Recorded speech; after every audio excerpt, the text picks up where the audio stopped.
बिस्मिल्लाहिर्रहमानिर्रहीम अस्सलाम वालेकुम। आज की Q&A वीडियो सेशन 3 में मैं आपके पूछे गए सवालों में से 5 अहम सवालों के जवाब दूंगा जिनको सुनने से दूसरों को भी फ़ायदा होगा।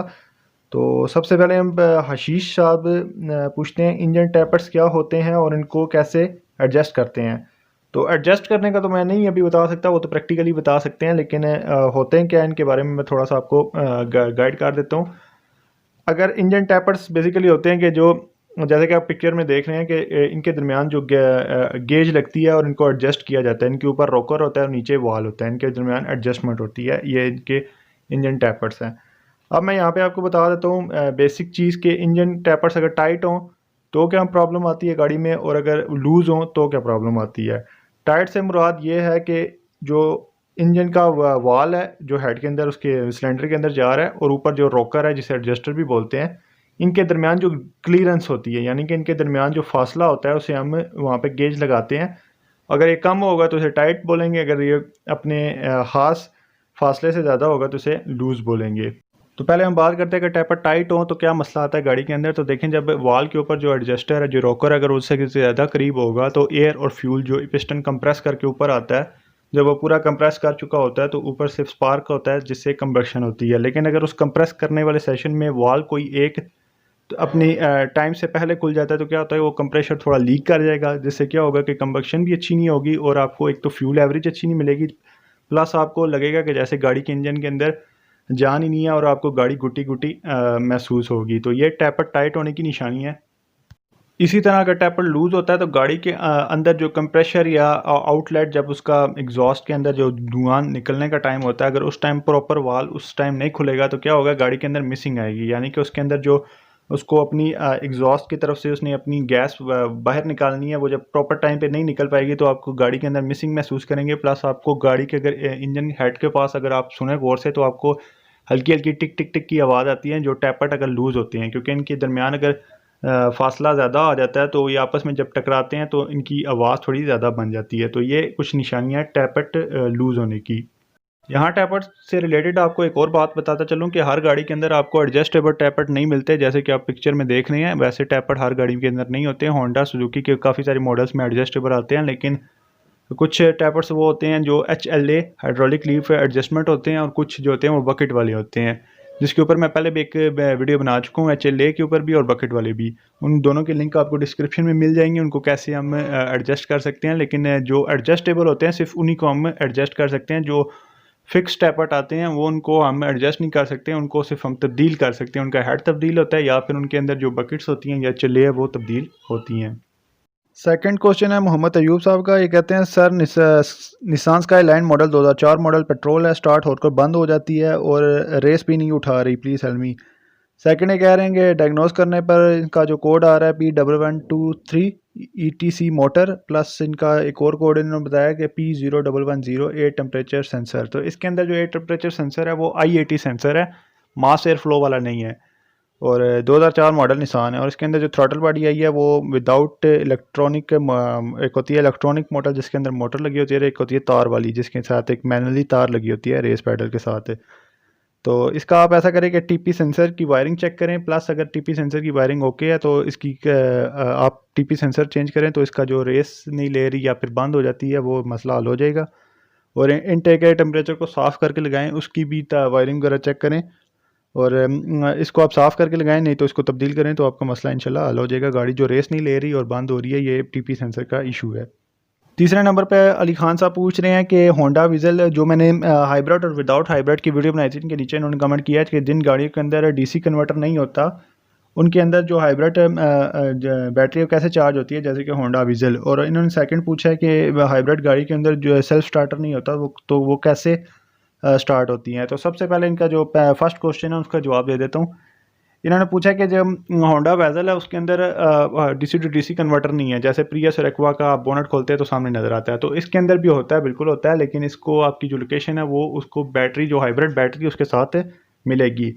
तो ये काम कैसे करते हैं होंडा की, मैं तमाम गाड़ियों के एक साथ टेक्नोलॉजी बता रहा हूँ। तो इसकी जो ट्रांसमिशन और इंजन के दरमियान एक मोटर लगी होती है, जब ये मोटर घूमती है तो ये निकालती है एसी करंट। एसी करंट जाता है पीडीयू को, पावर ड्राइव यूनिट को, जो कि इंजन और जो ट्रांसमिशन है इसके सेंटर में लेकिन बाहर वाली साइड पे लगा होता है, ठीक है। उस पीडीयू से जाता है इंटेलिजेंट यूनिट, पावर यूनिट को करंट जो कि बैटरी के साथ कंप्यूटर लगा होता है, उस कंप्यूटर से फिर वो डीसी करंट में तब्दील पहले ही हो चुका होता है, वो डीसी कन्वर्ट फिर डीसी टू डीसी कन्वर्टर को मिलता है। वो डीसी टू डीसी कन्वर्टर जो गाड़ी के अंदर 12 वोल्ट सिस्टम है, 12 वोल्ट बैटरी, उसको भी करंट सप्लाई करता है, प्लस जो हाइब्रिड का सिस्टम है उसे भी वो चलाता है। तो डीसी टू डीसी जो कन्वर्टर है होंडा के अंदर, वो आपको जो बैटरी की लोकेशन है उसके साथ मिलेगा, वो आपको बोनेट के अंदर नहीं मिलेगा। फिर इन्होंने पूछा है कि जो हाइब्रिड गाड़ी है उनके अंदर सेल्फ स्टार्टर नहीं आता, तो इनके अंदर जो सेल्फ का काम करता है वो इनके अंदर जो मोटर लगी होती है जो हाइब्रिड को चार्ज करती है, जो जनरेटर की तरह भी काम करती है, वो ट्रांसमिशन और इंजन के दरमियान जो लगी होती है वही इसकी सेल्फ स्टार्टर समझ लिया आप। क्योंकि उसके साथ डायरेक्टली इसकी जो क्रैंक शाफ्ट इंजन की जुड़ी होती है और वो घूम रही होती है। जब आप गाड़ी स्टार्ट करते हैं तो वो रेडी मूड में आती है, तो तब इंजन स्टार्ट नहीं होता, तब वो सिर्फ उसको मोटर ड्राइव कर रही होती है। जैसे ही उसको लोड की ज़रूरत होती है या बैटरी की जो चार्जिंग कम होती है तो इंजन स्टार्ट हो जाता है। वो कैसे स्टार्ट होता है कि क्रैंक शाफ्ट तो मोटर के साथ जुड़ी हुई है, लेकिन इंजेक्टर में जो पल्स है वो नहीं आ रहे होते और जो कॉइल्स में करंट है वो नहीं आ रहा होता। वो दोनों जब आना शुरू हो जाता है तो इंजन स्टार्ट हो जाता है।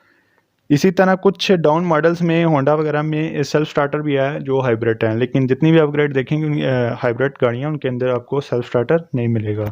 नेक्स्ट फोर्थ क्वेश्चन भी अली खान ने किया है। इन्होंने पूछा कि कैन कम्युनिकेशन क्या होता है, तो can CAN controller area network.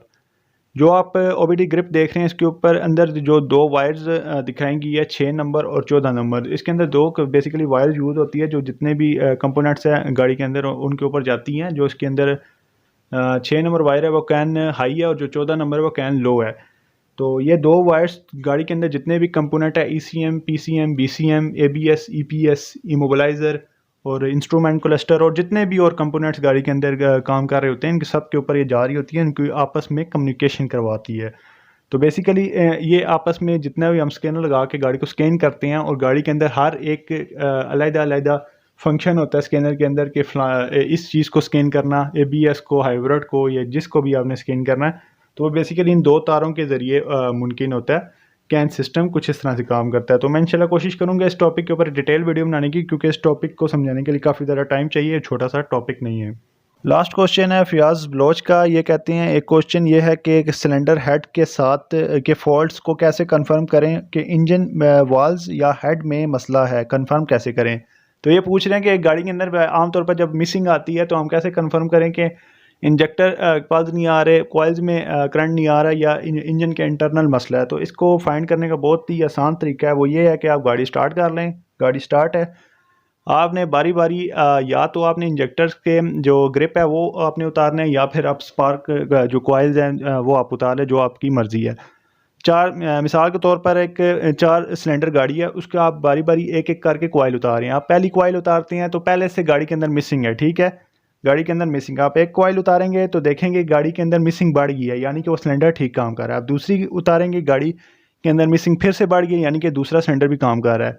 अब एक मिसाल ले लेते हैं कि तीसरे नंबर सिलेंडर में मसला है, आपने कॉइल निकाली तो गाड़ी वैसे ही मिसिंग कर रही है, यानी कि उस सिलेंडर के अंदर मसला है। अब आप यानी कि गाड़ी में मज़ीद मिसिंग नहीं है, क्यों नहीं है, क्योंकि पहले से उसी सिलेंडर के अंदर मसला है, उसी की वजह से मिसिंग हो रही है। तो आप फिर देखेंगे उस सिलेंडर के इंजेक्टर के पल्स आ रहे हैं, ओके है। फिर आप देखेंगे अगर अपना कॉइल के ऊपर स्पार्क प्लग लगा के उसकी करंट आ रहा है, अगर आ रहा है तो ठीक है। ये दोनों चीज़ें जो एक्सटर्नल इंजन के वो आप तसल्ली कर लेंगे, दोनों ओके हैं। अब रह जाता है पीछे इंजन के इंटरनल फॉल्ट। जब ये दोनों चीज़ें ओके है फिर आप समझ जाना चाहिए कि इंजन के अब इंटरनल ही मसला है। एक फ्यूल पंप रह जाता है पीछे, लेकिन फ्यूल पंप से गाड़ी के अंदर वाइब्रेशन नहीं आती, वो गाड़ी या तो बैठ जाती है या गाड़ी फिर स्टार्ट ही नहीं होती अगर फ्यूल पंप में मसला हो।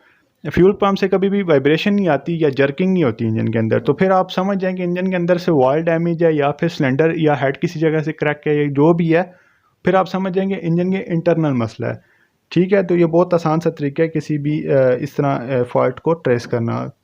तो वीडियो अच्छी लगी है, वीडियो को लाइक करें, चैनल को सब्सक्राइब करें। मुझे दे अगली वीडियो तक के लिए इजाज़त, अल्लाह हाफिज़।